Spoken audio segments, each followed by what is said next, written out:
Baixo terra existe un mundo por descubrir. Todos os mitos sinalan a existencia de túneles interminables, recintos sagrados e saberes ocultos que están agochados nun inframundo subterráneo.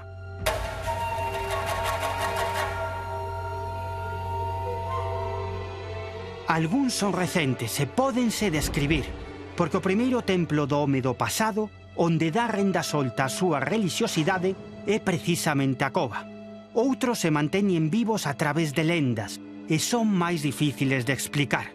Vexamos.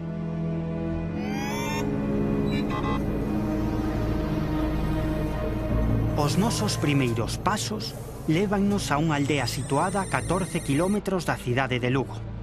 Aquí, baixo a igrexa cristiá, atópase un templo antigo sorprendente, construído nos últimos anos do Imperio Romano. Só hai que contemplalo para darse conta de que se trata dunha construcción extraordinariamente singular. Fai máis de 90 anos que se fixo esa descuberta impresionante do conxunto monumental de Santa Eulalia de Bóveda. Xa desde o principio houbo moita controversia con respecto á súa definición, á súa datación, ao seu orixe, incluso ás súas funcións. E canto máis traballos de excavación arqueolóxica e estudios se facían, en vez de realmente poder atinar nos datos ou no seu significado e demais, pois parecía que se enrevesaba aínda máis.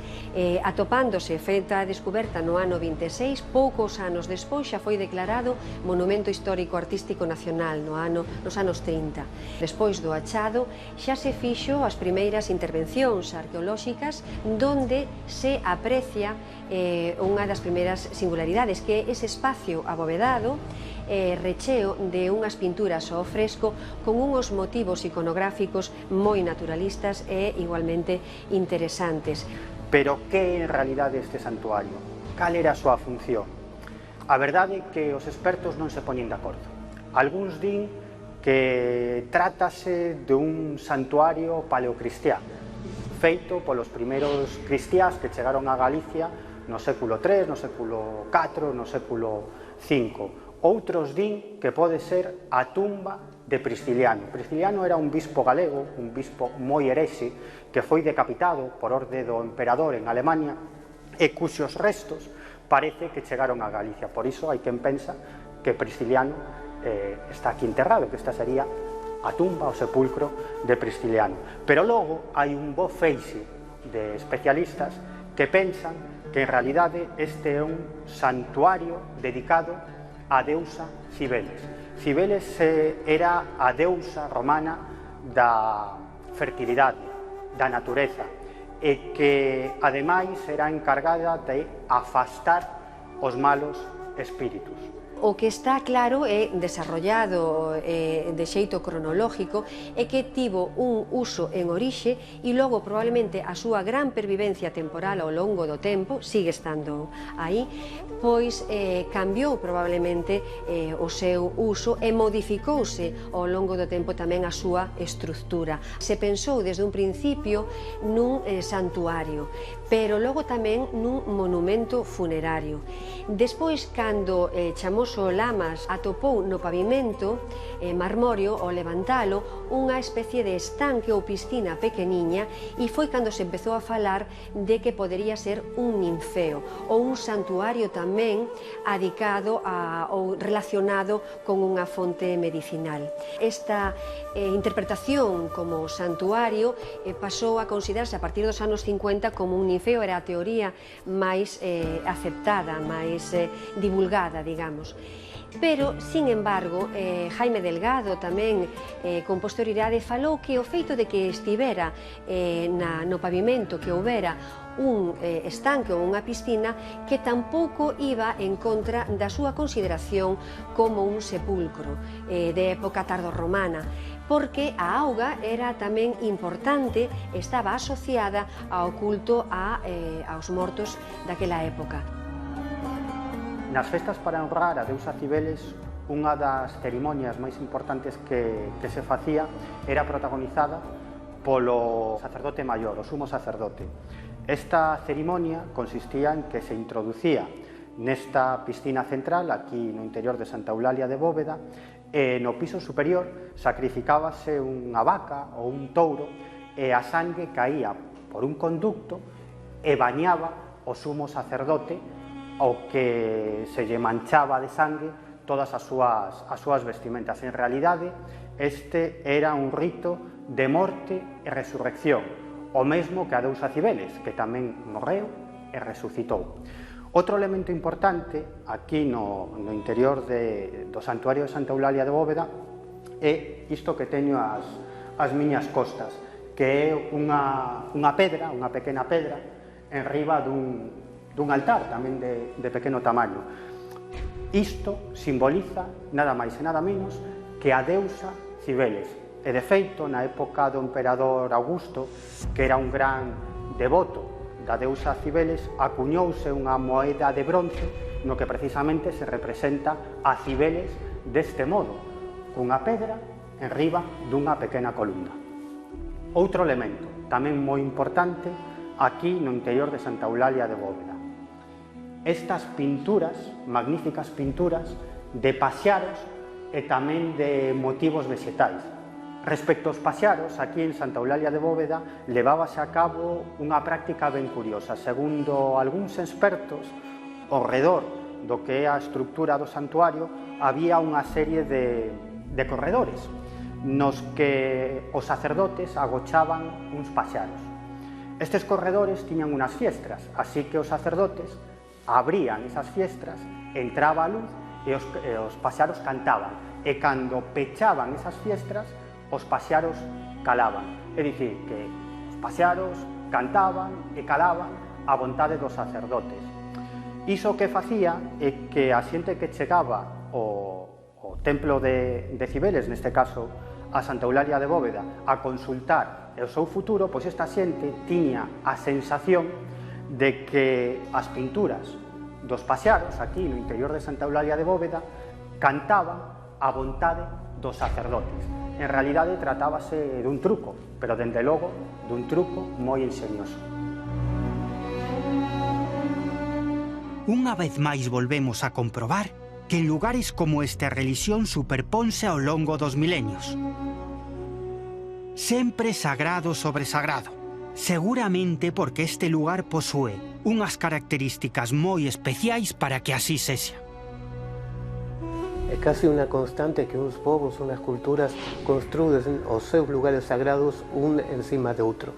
No caso de Santa Eulalia de Bóveda, sexa o que foi este santuario, está claro que o cristianismo construíu por riba a súa igrexa, con tal, este caso é totalmente evidente que este lugar foi sagrado na antigüidade e é sagrado hoxe en día.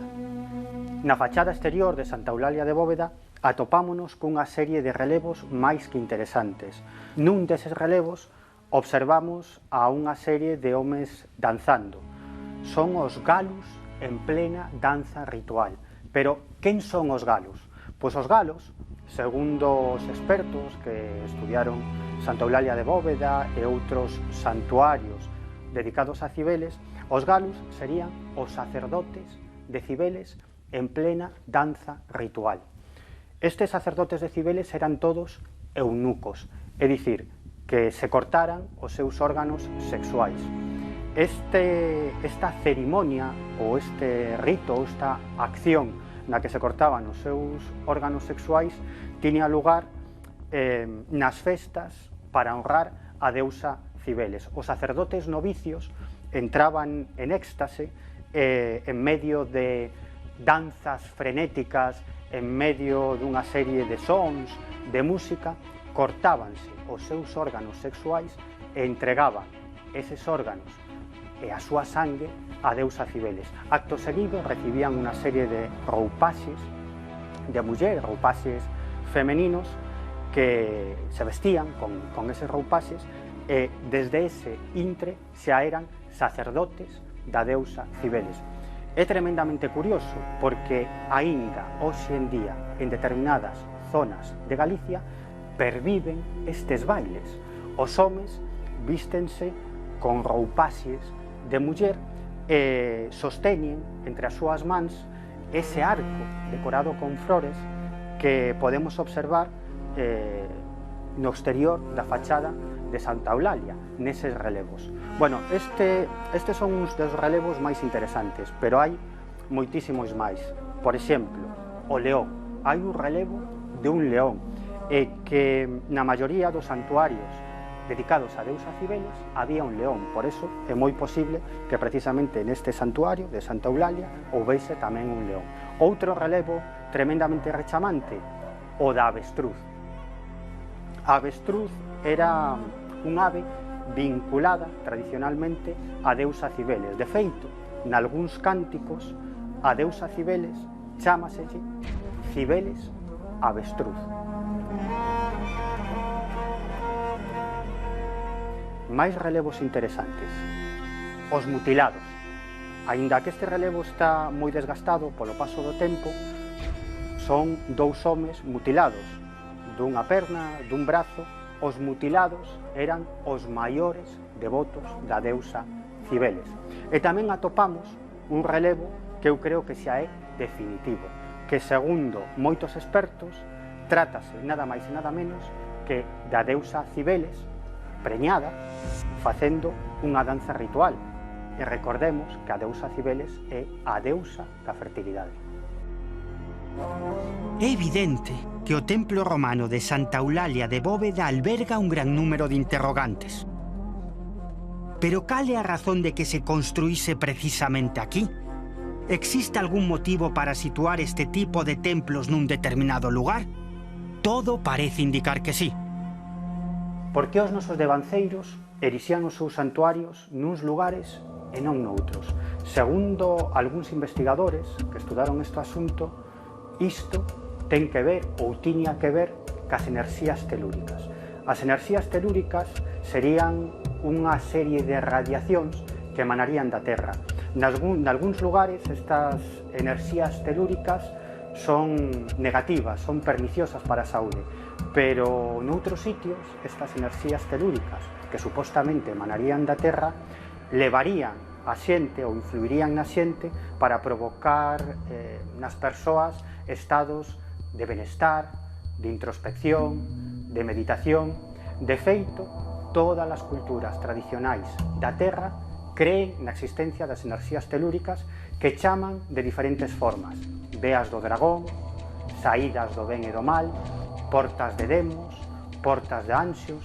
Eu estou completamente convencido que este santuario, o santuario de Santa Eulalia de Bóveda, non se erixiu nun sitio elixido ao azar, senón nun lugar que emana enerxías telúricas positivas.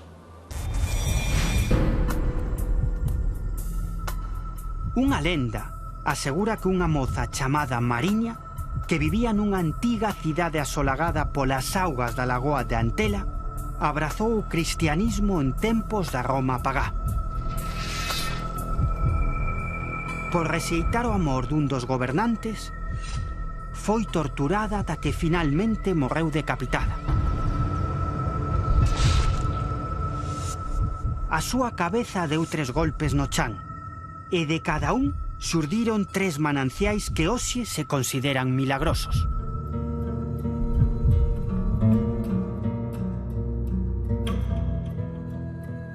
Actualmente só vemos campos de cultivo e algunhas granxas onde antes atopábase a gran lagoa de Antela, desecada nos anos 50 do século pasado. Poucos kilómetros ao norte do antigo encoro atópase Santa Mariña das Augas Santas. Nos arredores desta pequena aldea ourensá áchanse os restos dunha capela inacabada do século XIII. Hoxe vémola protexida pola néboa. E aínda así, o que realmente protexe no seu interior é un tesouro para os arqueólogos, xa que a cripta agocha unha sauna castrexa anterior aos romanos. Todos os elementos que forman parte da lenda de Santa Mariña están integrados aquí nesta contorna. O carballo que plantou ela, as fontes que xurdiron despois da súa morte, pero quizáis o máis interesante de todos se encontra aquí abaixo. Aquí foi donde di a tradición que foi torturada con lume e salvado polo propio San Pedro. pero este lugar ten moita máis que unha lenda. Debaixo deste templo está o forno da Santa, o lugar onde di a tradición que foi torturada Santa Mariña empregando o lume para elo. A cuestión é por que se erixiu un templo cristiá sobre un lugar onde se facían ritos pagás. A resposta é que aproximadamente no século III ou no século IV, cando chegan os primeiros cristiás a Galicia, dedícanse a levantar templos cristiás en sitios onde se facían cerimonias máxicas, cerimonias pagás. De feito, era moi común crear historias lendarias sobre santos ou virxes en sitios onde se facían este tipo de cerimonias máxicas. Aquí, neste sitio, en Santa Mariña, moi probablemente tiña lugar un rito de adoración ás augas. Augas que seguramente crían os nosos devanceiros que tiñan propiedades sandadoras, sandadoras de males físicos e sandadoras tamén de males psíquicos, de males mentais. Os nosos devanceiros adoraban a nai natureza, adoraban as árbores, adoraban as augas, adoraban as rochas, pero non porque pensaran que dentro había espíritos, senón que estes elementos, as rochas, as augas, as árbores, as plantas, eran símbolo, eran representación de Deus, a inteligencia creadora. A súa era unha religión moi profunda. Pois a cripta de Santa Mariña consérvanse edificios de diferentes épocas que foron superpoñéndose ao longo do tempo. A parte máis antigua, que creemos que se conserva, está relacionada cunha sauna da Idade do Ferro asociado ao castro de Armea, do que nos quedaría o forno, o espazo que hai diante do forno, que foi transformado posteriormente, as canles e un depósito de auga. Creemos que, bueno, como te decía, que estaría asociado a esos espazos que son anteriores ás termas coñecidas de época romana, pero que serían lugares relacionados con unha sauna. Despois, no século VI, polas datacións que temos, habería unha transformación dese espacio, probablemente asociada á cristianización de todo o entorno e vinculado á lenda de Santa Mariña, no que transforman probablemente o forno nunha ábsida e o espacio diante do forno nunha capeliña. Entonces nos quedarían pois, eses dos elementos. Esa, na plena Idade Media, a finais do século XIII, principios do XIV, fan unha cripta que reaproveita todos eses elementos, pero que xa é un elemento de culto plenamente cristiano. E en riba dela empezan a construir unha basílica que non se termina, porque eso temos tamén a ábsida e parte dos muros da nave, pero que non estaría rematada. Entón, digamos que temos de restos de 4 momentos diferentes. E logo hai unha serie de transformacións en época moderna, pero que son puntuais, como a restauración dos morteiros dos muros.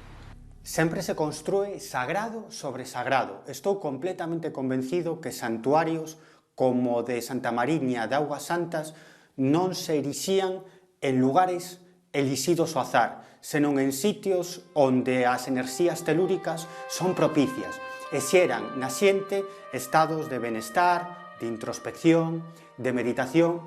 Por exemplo, os druidas, que eran os antigos sacerdotes dos povos celtas, crían que esas forzas telúricas deslizábanse polo chan como se foran serpes, e eles sabían elixir os lugares propicios para levantar os seus templos, os seus santuarios sagrados.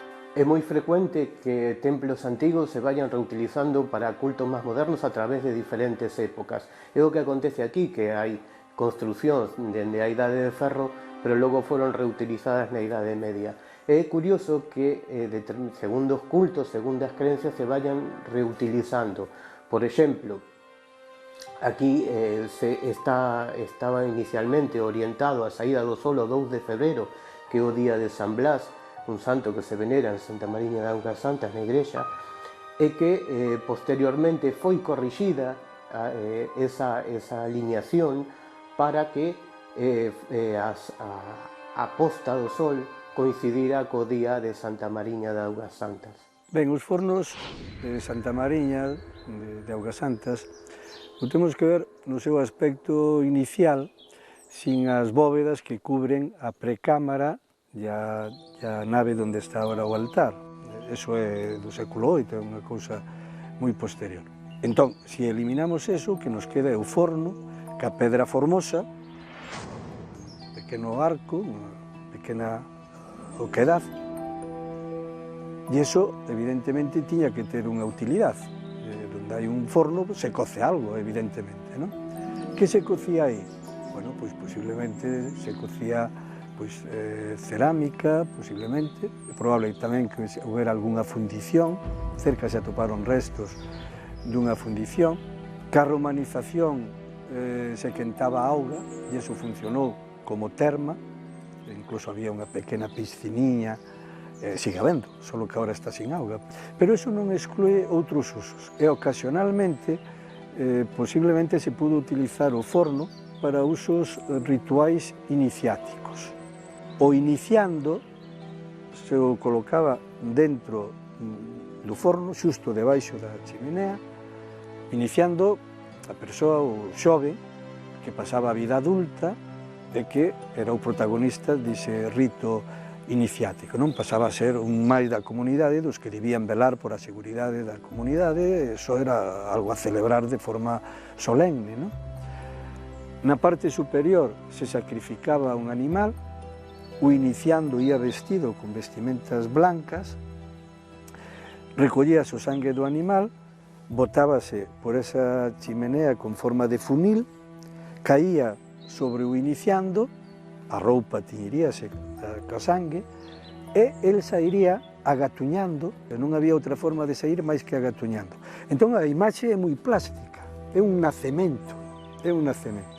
Esa persoa que sai, aínda co sangue, agatuñando por esa porta tan baixiña, e que nace unha nova vida, a vida de adulto, e con esa misión de protexer aos seus conveciños, a súa comunidade. É unha interpretación realmente moi visual, non? De unha dos usos. Despois, evidentemente, se lle deu outros usos, se queimou pois a Santa, San Pedro a sacou pola chimenea. Pero eso forma parte dese proceso de cristianización brutal que se fixo en Santa Mariña, no que se cristianizou absolutamente todo, empezando polas augas, non? A lenda de Santa Mariña está asociada a unha nena que é capturada por Olibrio, que é un gobernador romano da zona, que quere que sexa a súa esposa e que ela negase porque está casada con Deus, non?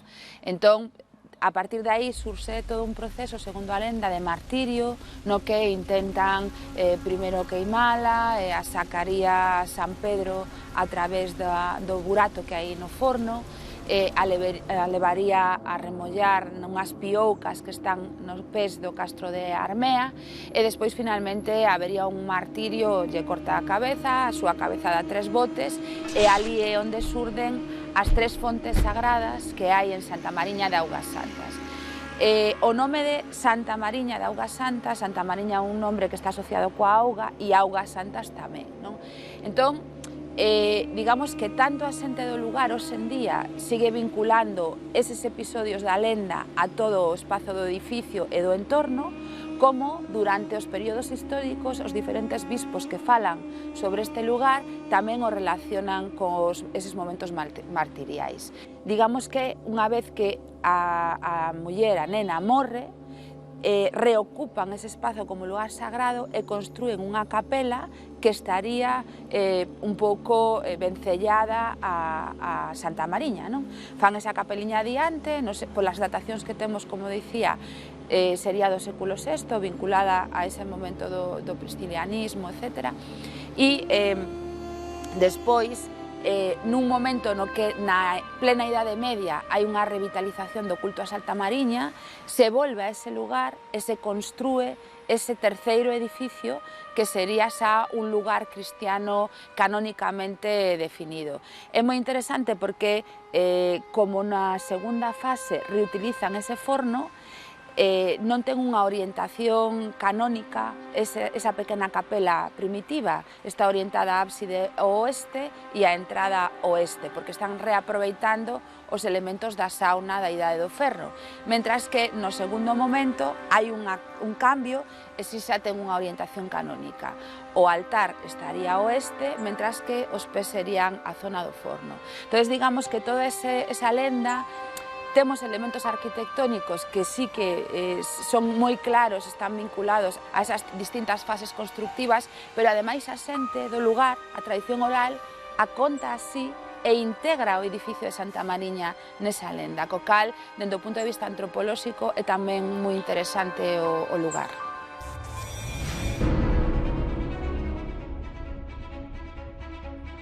Seguimos a nosa procura de algúns dos santuarios rupestres máis alucinantes de Galicia. Lugares que non foron situados aí, como xa dixemos, por simple casualidade. Os suevos, por exemplo, tras a caída do Imperio Romano, crearon o Reino de Galicia. Eles crían que o deus Wotan podía vivir no interior das pedras. Quizáis por iso son moitas as grandes rochas ás que se atribúen propiedades sagradas, e que aínda son veneradas en pleno século XXI. Estamos na Ruta dos Penedos, un lugar ateigado de grandes pedras e cheo de lendas que falan de camiños baixo terra e seres fantásticos. Por exemplo, o túnel que vai dende o Monte da Picaraña hasta o Castelo de Sobroso, que din a tradición de que o fixeron os mouros. Sin embargo, podería ser que esas lendas tiveran un sustrato real, podería ser que hubiera más que una creencia popular. Quizáis por este motivo construíronse santuarios cristiáns como da Asunción, en Salvaterra do Miño, que hoxe permanece tristemente esquecido, protegido por recios penedos como se fose un fortín. Na porta desta ermida, da Ermida da Asunción, unha señora contoulle a Rafael Quintía, que é un dos mellores antropólogos galegos, que baixo a Ermida da Asunción, hai unha construcción subterránea, unha construcción feita polos mouros. Os mouros, na tradición popular galega, son uns seres sobrenaturais aos que se lles atribúe a construcción de todo tipo de monumentos megalíticos.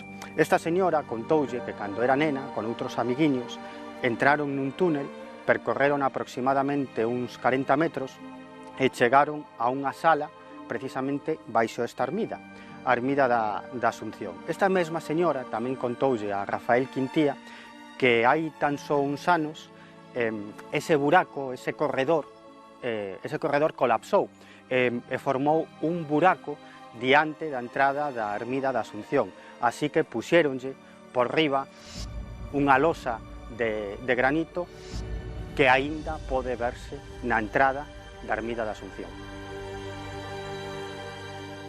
Os mouros son os personaxes máis coñecidos de toda Galicia, os personaxes míticos que non son os galegos, non son os labregos, non son os gandeiros, non son a xente que vive no rural, senón que son personaxes que viven nun mundo propio, pero interactuando co rural. Entre os seus moitos atributos están a feiticería, manexar a feiticería, dominar a pedra, as construcións extrañas, as construcións antigas están atribuídas a eles, pero un dos seus lugares de onde habitan é baixo terra. En Galicia existen numerosos mitos e lendas asociados a estes lugares subterráneos. Algúns dos cales estarían habitados por criaturas sobrenaturais ás que, ao parecer, non lles gusta ser molestadas. Son lendas que están presentes noutros lugares e noutros mitos, pero sempre enmarcadas nese mundo antigo no que o home cría en algo máis que santos. Ademais, como vimos, algúns destes lugares existen. Así pois, e chegados a este punto, a pregunta parece clara. Quen os construíu e para qué? Quizáis debamos de volver mergullarnos nas tumultuosas augas da lenda para saber algo máis.